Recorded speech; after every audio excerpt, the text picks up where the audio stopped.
Bharat Ratna doctor Bhimrao Ambedkar को कोटि कोटि नमन। ये कार्यक्रम डॉक्टर भीमराव अंबेडकर के जीवन पर आधारित है, जहां भारत की जनता के प्रति उनके योगदानों को पूरी सजगता से चित्रित और रेखांकित करने का प्रयास है। कार्यक्रम में दिखाई गई घटनाएं लब्ध प्रतिष्ठ पुस्तकों से ली गई हैं। इस कार्यक्रम के जरिए चैनल की ओर से एक विश्वसनीय, सजग और सकारात्मक प्रयास है कि डॉक्टर बाबा साहेब भीमराव अंबेडकर के जीवन की संघर्ष यात्रा एवं गौरव गाथा पूरे आदर के साथ घर घर पहुंचे और उनके योगदानों से सभी संपूर्णता में परिचित और आह्लादित हों। क्योंकि जहां भी काम होगा वहां का मैनेजर मेरी ही जात का होगा और ऑफिस में काम करने वाले और भी लोग हमारी ही तरह होंगे। क्यों मैनेजर साहब? और हर दफ्तर का मालिक हमारी ही किसी जात का होगा।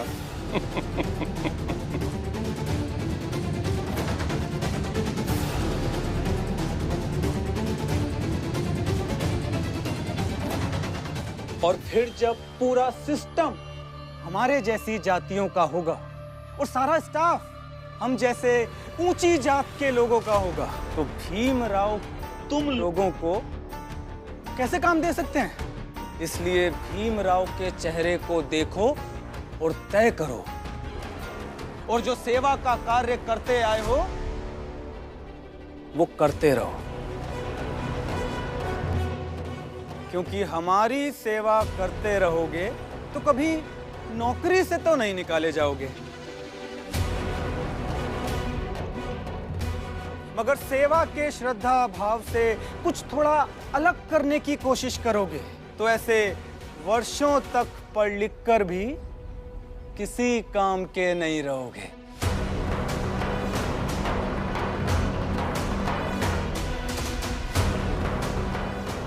तो बोलो भीमराव, क्या तुम ये पूरा जो सिस्टम है उसको बदल पाओगे? हा? क्या इन सबको ये विश्वास दिला पाओगे कि अगर ये सब पढ़ते रहे तो इस पीढ़ी को या आने वाली पीढ़ी को किसी कार्यालय से नहीं निकाला जाएगा? बोलो हाँ या नहीं?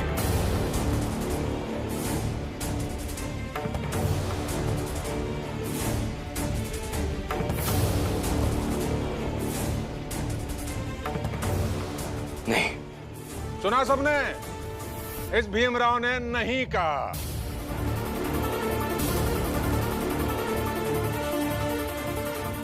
ए दीपक, सुना तूने भीमराव ने क्या कहा? नहीं। अरे सीखना है तो सीख, भीमराव के शब्द से कुछ सीख।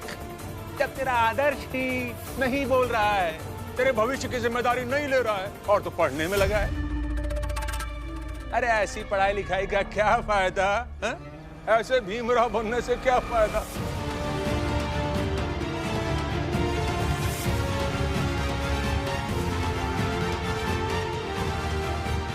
मुझे जो कहना था मैंने कह दिया, अब मैं चलता हूं, लेकिन जाने से पहले तुम सबको ये बात याद दिला दूं कि तुम सब इस भीमराव से एक बार ये बात जरूर पूछना कि ऐसे भीमराव बनने का क्या फायदा?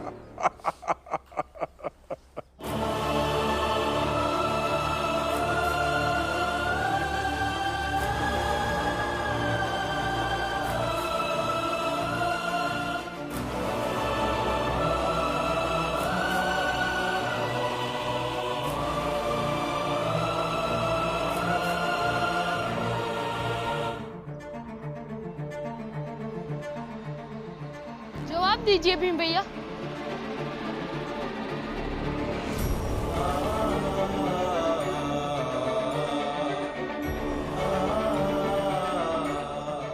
जवाब दो भीम भैया। हाँ भीमराव, जवाब दो। हाँ भीमराव, जवाब दो। जवाब दो भीमराव। जवाब दो भीमराव, जवाब दो। जवाब दो भीमराव। भीमराव, कुछ तो बोलो। जवाब दो भीमराव, जवाब दो। जवाब दो भीमराव। कुछ तो बोलो। क्या इन सबको ये विश्वास दिला पाओगे कि अगर ये सब पढ़ते रहे तो इस पीढ़ी को या आने वाली पीढ़ी को किसी कार्यालय से नहीं निकाला जाएगा? दीपक, इस पर बाद में बात करते हैं। रमाबाई, बाद में क्यों बात करें? अरे भीमराव बताए ना कि भविष्य की गारंटी दे सकता है या नहीं। नितेश भाऊ, यहाँ जीवन की गारंटी नहीं है। आप ऐसे कैसे भीम से गारंटी मांग सकते हैं?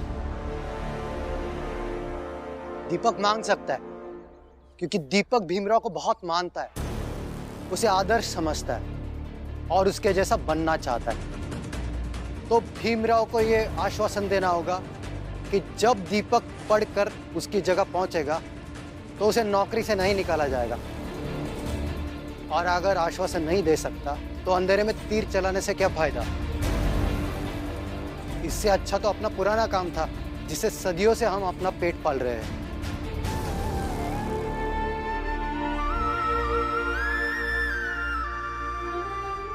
भीम भैया कुछ तो बोलिए।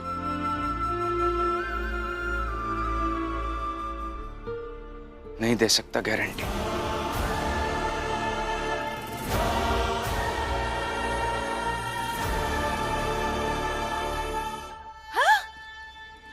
क्या कहा? बोलो बोलो, सब लोग सुने। और आप जरा विस्तार से बताओ कि किस बात की गारंटी नहीं दे सकते। समझाओ समझाओ। जीजाबाई, तुम हमेशा ऐसा क्यों करती रहती हो जैसे दूसरों को तकलीफ हो? सब लोग पूछ रहे थे तो मैंने भी पूछा। हाँ, समझो। मैं इस बात की गारंटी नहीं दे सकता कि कल को पढ़ लिख कर भी दीपक अगर किसी ऑफिस में काम करने जाएगा तो उसे उस ऑफिस से नहीं निकाला जाएगा।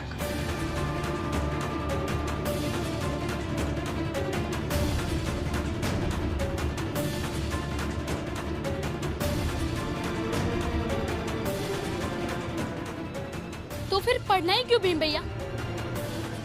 आपके कहने का मतलब ये है कि आप इतने सालों तक संघर्ष करेंगे और मेरे साथ भी वही होगा जो आपके साथ हो रहा है। हो सकता है।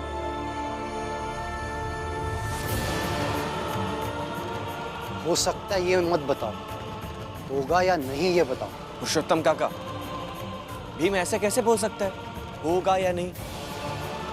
अरे कम से कम इतना तो बता दे कि संभावना का है कि ज्यादा है। दीपक का नौकरी से निकालेंगे कि नहीं निकालेंगे? हाँ भीम, संभावना के हिसाब से जवाब तो दे दो।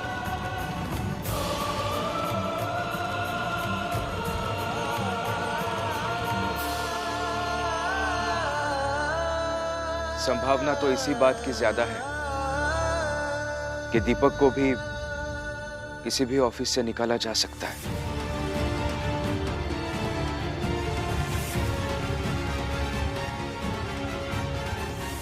लेकिन एक ना एक दिन ऐसा जरूर होगा कि किसी भीमराव को या किसी दीपक को किसी भी ऑफिस से, किसी भी दफ्तर से निकाला नहीं जाएगा। मतलब एक उम्मीद लिए हम आगे बढ़ते रहे, ऐसी उम्मीदों का क्या फायदा है? पुरुषोत्तम काका, ये सवाल इनसे नहीं, अपनी पत्नी शोभा काकी से पूछे कि उम्मीदों का क्या फायदा है। उम्मीदों का यही फायदा है कि इतने सालों से शोभा काकी आपके लौटने के इंतजार में ही जिंदा रही है।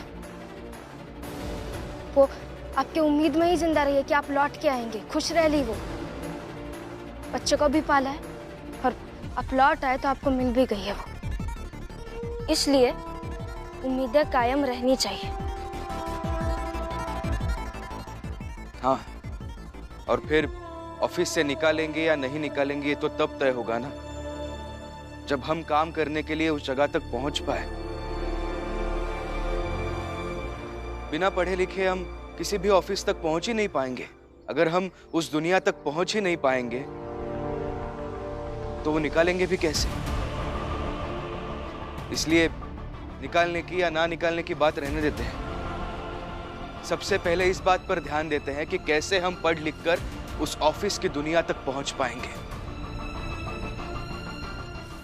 आप लोग रोज सुबह शाम खाना खाते हैं ना? क्यों खाते हैं? क्योंकि खाना खाने से आपको ताकत मिलती है। ठीक वैसे ही रोज अगर थोड़ा थोड़ा पढ़ लेंगे ना तो उससे भी बहुत ताकत मिलेगी। और ये ताकत जात के नाम पर बांधी गई हर उस दीवार को तोड़ पाएगी जो दीवार आपको इस समाज से और हर ऑफिस से दूर रखना चाहती है।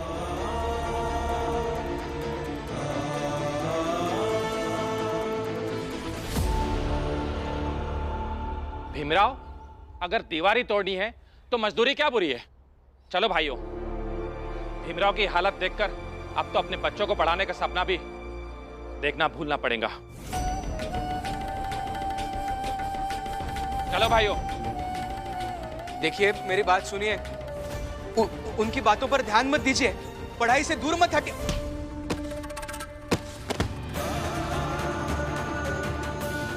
अभी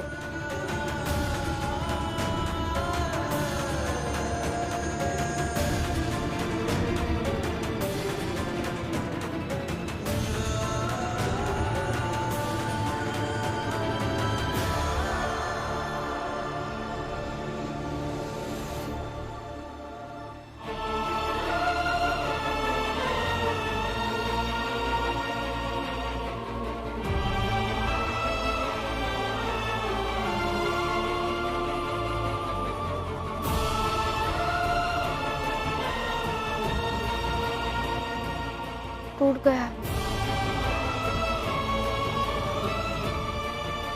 और जाने दीजिए, उन्हें जो करना है वो करे। और हाँ बेटा, उनके पीछे जाने से कोई फायदा नहीं।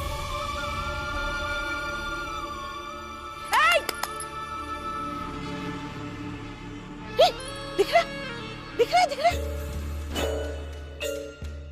ये देखो, यहाँ देखो, यहाँ देखो, दिख रहा।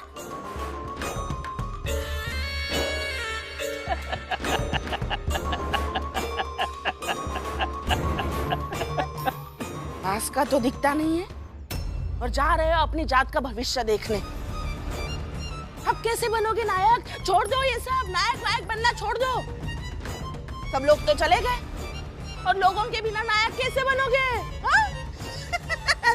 नायक बनना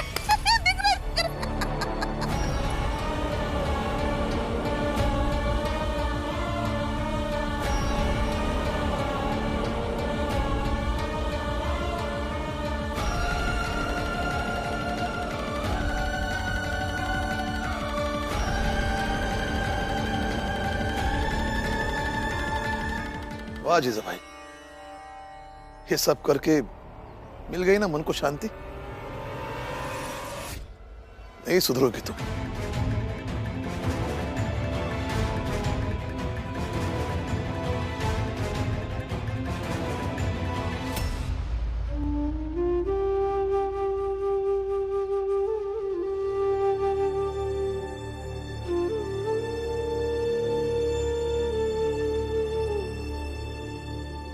मैं इस बात की गारंटी नहीं दे सकता कि कल को पढ़ लिख कर भी दीपक अगर किसी ऑफिस में काम करने जाएगा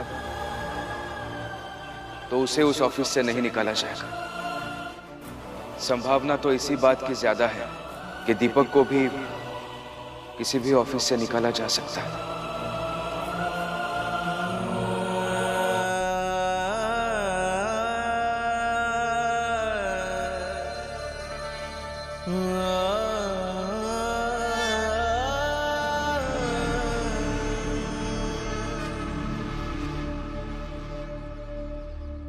इसीलिए कहते हैं कि पढ़ाई लिखाई सब ख्याली बातें हैं, सपनों को सुंदर बनाने वाली बातें। बेटा, अब मैं आया हूं ना, तो बाप बेटा दोनों मिलकर कमाएंगे और अपना जीवन जिएंगे।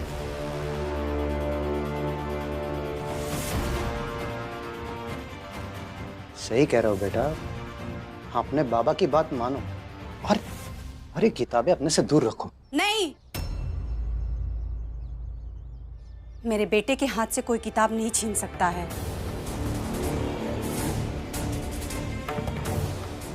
जो चीज बच्चे के जीवन को जंग लगा देना, उसे छीन कर फेंकना ही अच्छा है। देखो भाइयों, भीमराव की बातें अच्छी है मगर सब हवा हवाई। सही कह रहे हो तुम, मुझे भी भीम की बातें कुछ व्यवहारिक नहीं लगी। आदमी तो दूसरों का हश्र देखकर ही तय करता है ना कि उसे उस तरफ बढ़ना है कि नहीं। हमें नहीं बढ़ना है। ठीक है, तो हमने तय कर लिया। सही कहा। क्यों भाइयों? हाँ हाँ, आने दो भीमराव। रुको।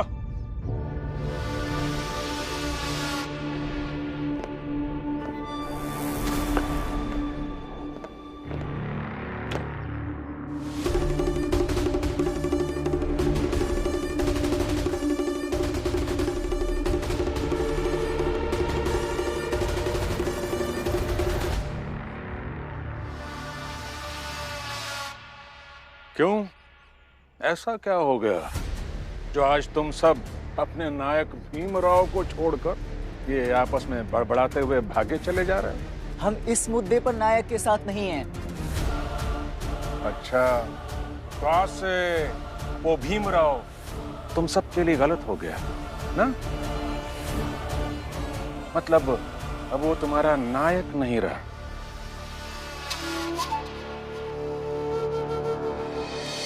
और आज से तुम जय भीम भी नहीं कहोगे ना? बोलो, क्या आज से तुम सब जय भीम नहीं बोलोगे? देखो, अगर तुम सब ने ये कहा कि तुम लोग जय भीम नहीं बोलोगे तो मैं तुम सबको मुफ्त की चाय पिलाऊंगा और साथ में भरपूर नाश्ता भी। बोलो, नहीं बोलोगे ना जय भीम आज से?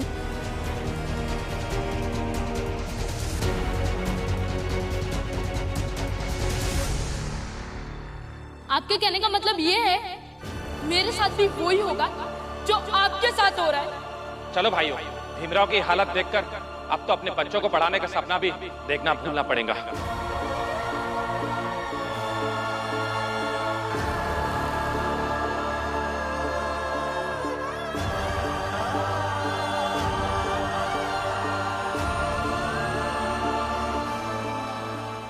भीम,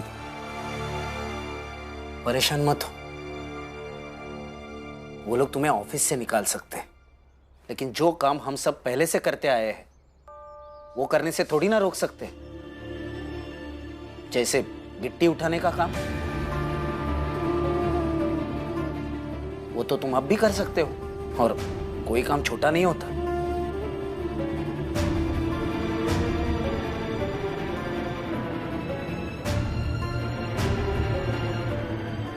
लेकिन अगर गिट्टी उठाने का काम फिर से करने चाहेंगे तो उन लोगों की आंखों के सपनों का क्या होगा जो उन मजदूरों की आंखों में थे? आपको याद है ना, अब जब गिट्टी उठाने का काम छोड़कर केलुष्कर गुरुजी के साथ नया काम ढूंढने जा रहे थे।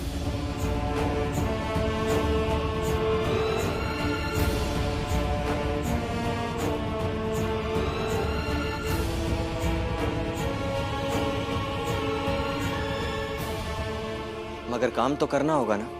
आज उन्होंने एक ऑफिस से निकाला है, कल वो हर ऑफिस से निकालेंगे और यही उनकी रणनीति होगी। और बाला भाई बिल्कुल सही कह रहे हैं, जरूरी नहीं कि हर बार लड़ाई की जाए, कई बार चुप रहना भी जरूरी होता है।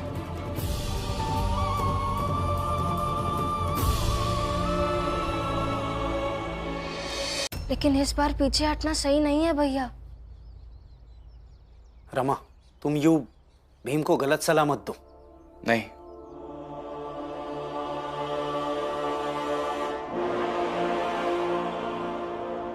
रमा सही कह रही है। अब मैं वापस गिट्टी उठाने का काम करने तो नहीं जाऊंगा, क्योंकि वो लोग इसे अपनी जीत समझ लेंगे और उन्हें ऐसा लगेगा कि उन्होंने मुझे ऑफिस से निकालकर काम करने एक ऐसी जगह पर पहुंचा दिया है जहां के वो मुझे लायक समझते हैं।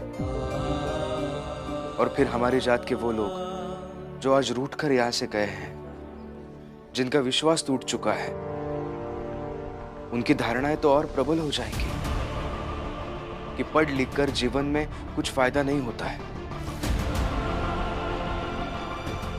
इसलिए गिट्टी उठाने का काम तो नहीं करूंगा, और चाहे जो हो जाए, हर हाल में ये लड़ाई मुझे जीतनी ही होगी।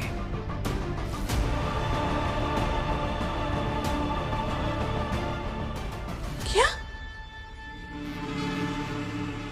फिर से लड़ाई? कितनी लड़ाई लड़ोगे? जीजा भाई,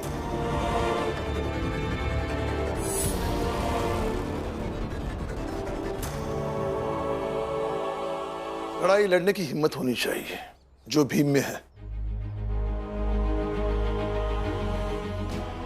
और यह बात भी सही है कि इसकी लड़ाई व्यक्तिगत जीत या हार से बढ़कर बाकी लोगों के विश्वास की है।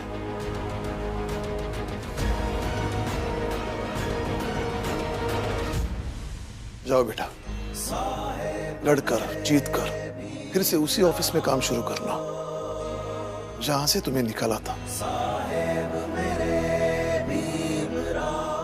और मेरा पूरा विश्वास है कि लड़ाई तुम जरूर जीतोगे। जी बाबा।